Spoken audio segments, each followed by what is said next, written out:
Broadcasting live from the Business RadioX studios in Detroit, Michigan, it's time for Detroit Business Radio. Now, here's your host. Lee Cantor here, another episode of Detroit Business Radio, and this is going to be a good one. Today we have with us Karen Burton with SpaceLab Detroit. Welcome, Karen.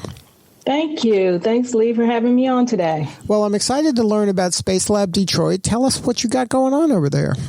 So, Lee, SpaceLab Detroit is a shared office, co-working and meeting space. We have two locations, downtown Detroit and in Northwest Detroit. We offer desk space, private offices, meeting and event space. And we have a special focus on the built environment industry. So many of our members are architects, real estate developers, contractors, interior designers, people who design and build the places where we live, work, and play. So how'd you get into this line of work? So my background is in architecture. I have a degree in architecture from the University of Michigan, Go Blue. And I freelanced as an architectural designer for many, many years. I got to work on some great projects here in the city of Detroit. And I found that I and many of my colleagues who were freelancing or had their own small businesses needed a place where we could collaborate on projects together. Those of us who were sole proprietors or single business owners needed a place where we could plot construction drawings and where we could meet with our clients outside of a coffee house or somewhere like that, a place where we could spread out our drawings and documents and do presentations. So in 2017, my husband and I came together as business partners, as well as life partners, and built out this co-working space for people who were like-minded professionals. Now, when you did that, was it kind of a big decision? Like, was this a big kind of shift for you personally and as a family to kind of work on a project like this? You know, there's a lot of unknowns in doing a business like this from scratch, and especially you're serving a niche that probably hadn't previously been served in this manner before. Certainly. So we saw the need. Before we jumped into it, we did we surveyed people to find out if this really was a need for them and where they would like to be. And then the city of Detroit has a program called Motor City Match, where they help businesses to get started in the city of Detroit or to build business in the city of Detroit. So we applied for that program and received a grant. And we took that as a sign that we should be moving forward. And yes, being a husband and wife team sometimes comes with its challenges as well. But we balance each other very well. My husband, Bobby, is the accountant and IT person, and I am the creative end, and we work well together in building the business. So when you launched, was it something that was embraced by the community? Oh, very much so. Very much so. Our grand opening was in June of 2017. We had about 180 or 200 people to come to our grand opening of the space. And we've gotten a lot of positive feedback from the city of Detroit, from other entities in the region, and a lot of professionals who are members of our space and who utilize our space for meetings and events. And when you have not necessarily in the built environment industry, we have nonprofits, other professional service providers that use our space as well. Tech companies, fintech companies. And that's a great example for entrepreneurs. You might have started out focusing on one niche, but, you know, there's other people that want to play too, right? So all of a sudden you started. Certainly. So, you know, architects need people to design their websites, and contractors need people to help them with social media and things like that.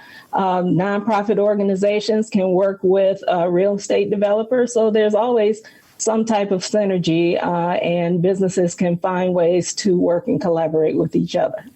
Now, any lessons you can share about building a robust community like that? Like, what are some do's and don'ts if folks are out there trying to build a community of their own? Be a good listener. That's a thing that I've found. I always have been a good listener, though, and I like to hear people's backstories. I like to understand why they built their business and why they've gotten into the profession that they have. So being a good listener is one thing, especially so you can understand what the needs of the professionals are who are using your space or who are part of your community. Community is huge. We have something here, or I should say we had something here pre-pandemic called Celebrate the Win. So every first Thursday of the month, all of our members would gather around the kitchen counter here, the community kitchen, and we would talk about our successes for the past month. If you're a small business, you may not have someone to celebrate your success and all of the great things that you've done with. Your family may not always understand what you're doing in business. So we like to support and celebrate each other. And, we look to provide the services that small business owners and medium-sized business owners need. And that's a great creative way to help your clients' kind of mental health, because a lot of times you're so busy grinding and working, you don't take that moment to really celebrate what you've accomplished thus far. Certainly. I know when we're building this business, it took a lot more effort than I originally had anticipated. And I noticed that I really was not taking the time to celebrate those little things. When we got new members in the space, we always needed to look at getting more members or more event space, but just taking the time to celebrate those little things that come around. So now, how did COVID impact your business where it was difficult for people to get together and gather, and there had to be a lot more precautions? How disruptive was COVID for you? So for just about every commercial office space, has been impacted by COVID.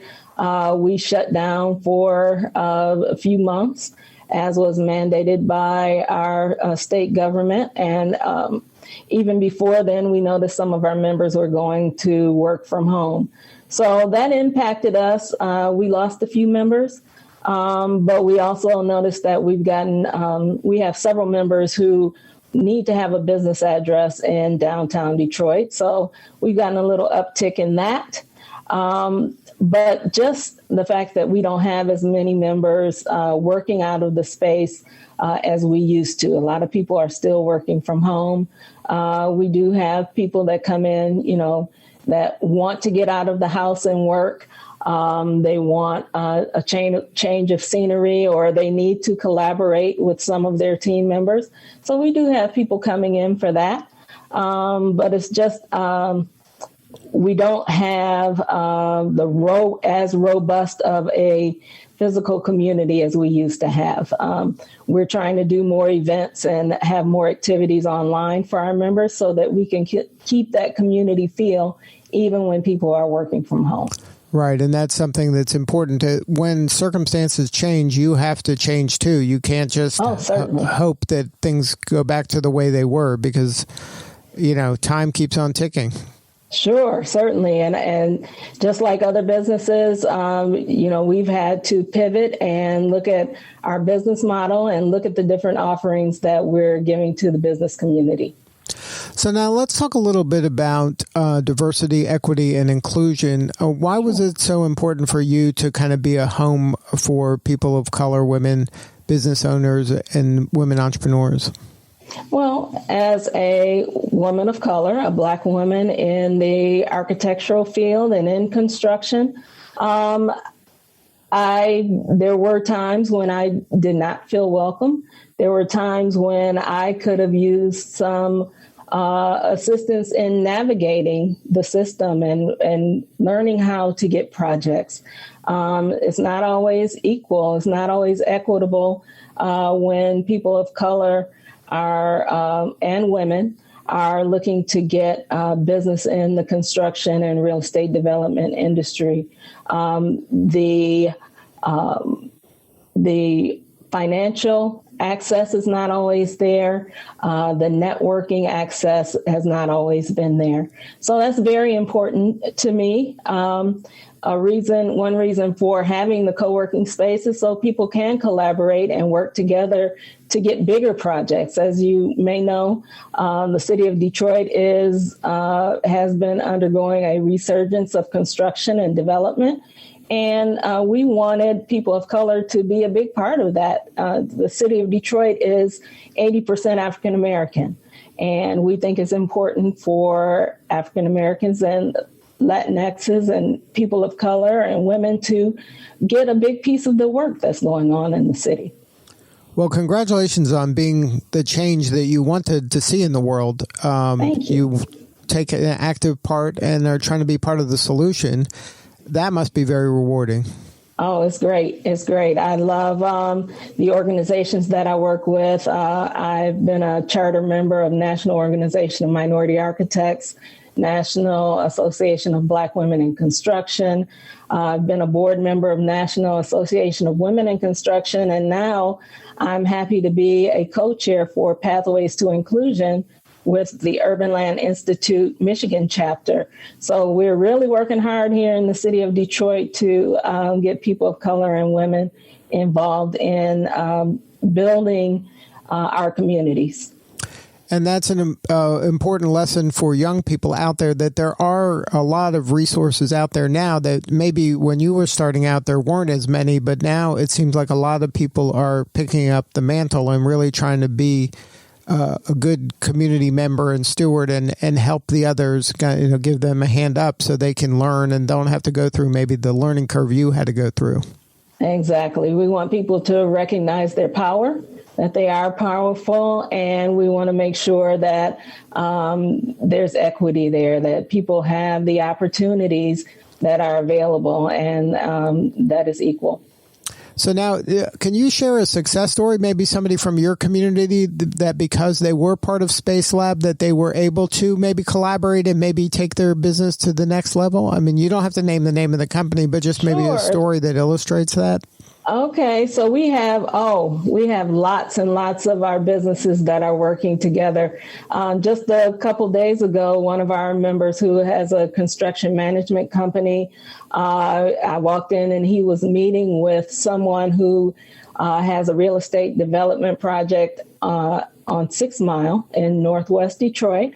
That person is not a member here at SpaceLab, but they have collaborated with us on some things.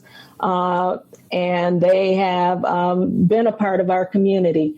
So I was happy to see that they're working together on this project on 6 Mile in Northwest Detroit. We have our architects who work with our construction managers. We have our business organizations that come together and work with many of the members in our co-working space. We have our nonprofit organizations that work on doing meetings and events here in our space. So we have lots of collaboration going on all the time here at SpaceLab, and we're really proud of that. We're proud of the fact that their organizations are able to come together, such as a business that was just recently formed, AE Collaborative, that comes together and the partners and other professionals come together to work on bigger projects than they could work on their own. So they're coming together to work on larger projects and do infrastructure projects and as well as buildings in the city and across the state. Well, congratulations on all your success. I mean, you're really making an impact in the community, and that just has to feel good. Oh, thank you, Lee. It does. It does. I'm originally from Flint, Michigan, and I aspired to come to Detroit to be part of the change and the resurgence and the renaissance. I'm happy to be doing that, and I hope that we can take SpaceLab and some of our members and community to Flint as a next venture. So now, if somebody wanted to learn more and become part of your community, what's the website? The website is www.spacelabdetroit.com. Good stuff. Well, again, congratulations on all your success, Karen. And what do you need more of? How can we help? Well, I appreciate being on the podcast, and welcome to Detroit. We're glad to have you here, and just keep in touch with us. You know, we like to promote our members as well. So if at any time you need somebody to be on the show, we would be happy to put you in touch with our SpaceLab Detroit members as well. Well, we're always looking for interesting stories, and I'm sure at SpaceLab there's lots of those going on. Lots of them here. All right, Karen, thank you again for sharing your story. And that website is spacelabdetroit.com. Yes. Thank you so much, Lee. All right. This is Lee Cantor. We will see you all next time on Detroit Business Radio.